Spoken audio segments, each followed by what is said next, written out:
మిత్రులందరికీ నమస్కారం. సో ఇప్పుడు మనం చూస్తున్నాం ఈ రోజు ఉన్నటువంటి లేటెస్ట్ అప్డేట్స్ ఏందో చూద్దాం. డిఎస్సిలో దాని యొక్క ఇంప్రూవ్మెంట్స్ నేను చూద్దాం ఒకసారి. ఇప్పుడు ఫస్ట్గా నేను ఒక బ్రదర్ అన్నాడు, అన్నా వద్దన్న ఫ్రీ స్కీములు ఇచ్చి డబ్బులు ఇచ్చేటువంటి జగనన్న నిరుద్యోగుల కోసం అప్లికేషన్ ఫ్రీగా ఇవ్వలేడా? ఇది చాలా బెస్ట్ పాయింట్. అయ్యా వద్దన్న ప్రతి ఒక్కరికి ఆసరా పింఛన్లని, ఆ పింఛన్లు, ఈ పింఛన్లు అని చెప్పేసి కొన్ని లక్షల కోట్లు ఖర్చు పెట్టావు జగనన్న, మా నిరుద్యోగుల కోసం ఒక 750 రూపాయలు ఫ్రీగా ఇవ్వలేవా? ఒకవేళ నీకే 750 రూపాయలు నువ్వు కనుక మాకు ఫ్రీగా ఇచ్చుంటే నీ మీద ఎంతో ఇది పెరిగి సింపతి పెరిగేది. ఈరోజు నువ్వు ఎన్ని వేల మెజార్టీతో గెలిచిండేవాడివి. ఒక్కసారి ఆలోచించు. తర్వాత ఈ పోస్టుల విషయంలో కూడా పర్ఫెక్ట్గా మీరు ఒక ప్లాన్ ప్రకారం ఇచ్చున్నట్టే, ఏదో కావాలని ఎలక్షన్ల స్టంట్ కోసం ఇవ్వకుండా ఒక పర్ఫెక్ట్ ప్లాన్గా ఒక పద్ధతి ప్రకారం ఇచ్చినట్లయితే ఈ పార్టీకి మీరు ఎలా ఉండేది తెలుసా? ప్రశాంతంగా హ్యాపీగా నిద్రపోతున్నా కూడా గెలిచేవాళ్ళు. కానీ ఈరోజు ఆ పరిస్థితి లేదు. ఓకే, ఎందుకు లేదంటే మీరు చేసినటువంటి పనులు. అక్కడికి వెళ్ళి వరల్డ్ బ్యాంక్ దగ్గర అప్పు తెచ్చుకొని ఆ అప్పును తీర్చడం కోసం లేదా కొన్ని కండిషన్స్ వాళ్ళు పెడితే దాన్ని ఒప్పుకొని మా యొక్క డబ్బులు అంటే మా యొక్క ఉద్యోగాలని తాకట్టు పెట్టి సో ఆడ చేసి రావడం వల్ల ఈ అప్పు ఎందుకు చేయాల్సి వచ్చిందంటే మీరు పెట్టినటువంటి అసాధ్యమైనటువంటి స్కీముల్ని ఫుల్ఫిల్ చేసుకోవడం కోసం, వాళ్ళకి డబ్బులు ఇవ్వడం కోసం, వీళ్ళకి డబ్బులు ఇవ్వడం కోసం. అసలు ఎవరు ఈ డబ్బులన్నీ పంచమని చెప్పారు మీకు? అసలు ఏంటి స్కీమ్స్, ఎటు తీసుకెళ్తున్నారు రాష్ట్రాన్ని? అసలు ఏం అర్థం కావట్లేదు అనమాట. సో దీనివల్లనే మీరు ఈరోజు ఈ పరిస్థితిలో ఉన్నారు. ఫ్రీగా ఇవ్వటం అనేది మంచిది కాదు. ఓకే, నిరుద్యోగులకు ఉపాధి కల్పించండి, అభివృద్ధి చేయండి. దానివల్ల రాష్ట్రం అభివృద్ధి చెందుతుంది, ఇన్కమ్ జనరేట్ అవుతుంది, ఆటోమేటిక్గా ప్రజల్లో మంచి ఒపీనియన్ ఉంటుంది. ఈ రకంగా డబ్బులు పంచుకుంటూ పోతే రాష్ట్రం ఎటుపోవాలి. తర్వాత ఇంకా మనం లేటెస్ట్ డిఎస్సి పరంగా వస్తే టెక్లో ఇంకా ఏదో పర్సంటేజ్ అనే ఒక ఆప్షన్ ఒకటి యాడ్ అయిందని వస్తున్న న్యూస్. సో దానిలో ఇప్పుడు పర్సంటేజ్ యాడ్ చేస్తే ఇప్పుడు వరకు అప్లై చేసిన వాళ్ళ పరిస్థితి ఏంటి? వాళ్ళు ఏం చేయాలి? వాళ్ళకి పర్సంటేజ్ అవసరం లేదా? అంటే రోజుకు ఒక అప్డేట్, ఆ అప్డేట్ ఎందుకు ఇస్తున్నారు, ఏం చేస్తున్నారు అర్థం కావట్లేదు.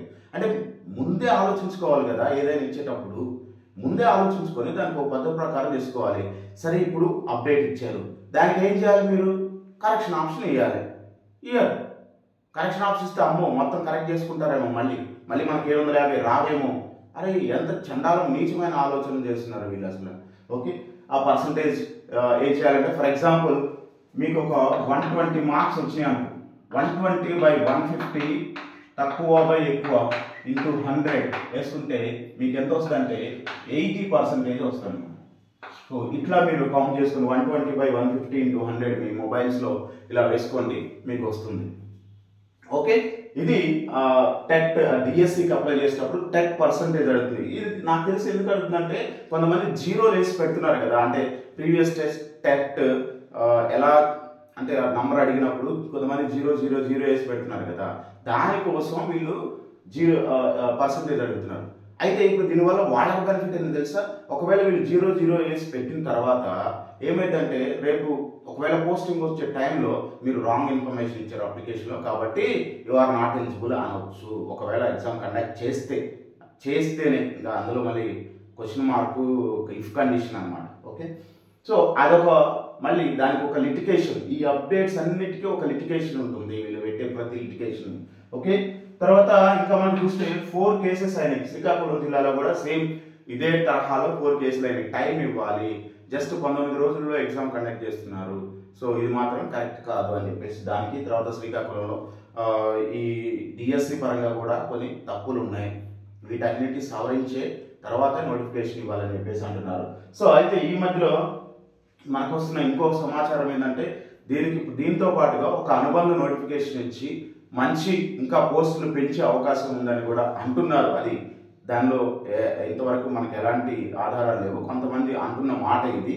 ఓకే, అనుబంధ నోటిఫికేషన్ ఇచ్చి ఇంకా పోస్టులు పెరిగే అవకాశాలు చాలా ఉన్నాయి. నియర్లీ 23 పోస్టులు ఉన్నాయి, 23,000 పోస్టులు ఉన్నాయని చెప్పేసి అంటున్నారు.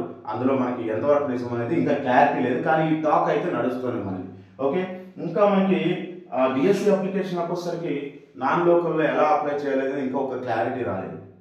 నాన్ లోకల్ ఆప్షనే ఇవ్వట్లేదు. ఓకే, సో అదొక పెద్ద డ్రాబ్యాక్. ఏదేదో అప్డేట్లు చేసుకుంటూ పోతున్నారు. రేపు ఒక్కరోజే ఇంకా ఉంది మనకి. కానీ ఈ నాన్ లోకల్ ఆప్షన్ ఇంతవరకు ఎవరికి ఇవ్వలేదు బాబు.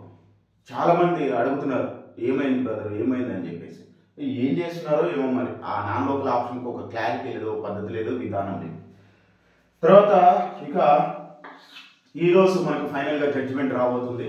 ఈ జడ్జిమెంట్ అనేది మ్యాక్సిమం మనం అనుకున్నట్టుగానే డిఎడ్ అభ్యర్థులకి అనుకూలంగా వస్తుంది.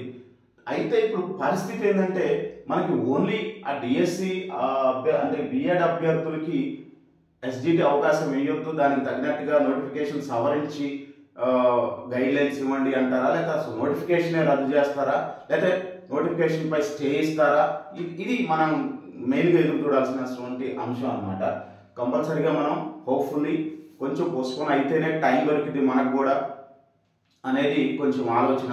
కాకపోతే ఇక్కడ పోస్ట్ పోన్ చేయకుండా నిన్న వాళ్ళు జడ్జి గారు అడిగినటువంటి విషయంలో వాళ్ళు ఏంటంటే ఎందుకు ఇంత త్వరగా కండక్ట్ చేయాల్సిన అవసరం ఉంది, ఇంకో నెల టైం ఇవ్వచ్చు కదా అంటే అక్కడ కూడా ఒక లిటిగేషన్. వాళ్ళు ఎందుకు అడావిడిగా కంప్లీట్ చేస్తున్నారంటే మేము కండక్ట్ చేసాం అని చెప్పుకోవటం కోసం, అంతే, జస్ట్ దట్. ఓకే, ఓన్లీ ఆ పాయింట్ కోసమే మేము కండక్ట్ చేసాం. లేదా ఇప్పుడు టైం దాటిపోయింది అనుకో, ఎలక్షన్లు వస్తే తర్వాత వీళ్ళు ఎగ్జామ్ కండక్ట్ చేయలేరు. ఆ తర్వాత వీళ్ళు గెలుస్తారో ఉంటారో ఓడతారో తెలియదు. అంటే ఒక టర్మ్ మొత్తం డిఎస్సి ఎగ్జామ్ కండక్ట్ చేయని గవర్నమెంట్ ఏదైనా ఉంది అంటే అది వైసీపీ గవర్నమెంట్ అనేటువంటి ఒక బ్యాడ్ ముద్ర పడింది.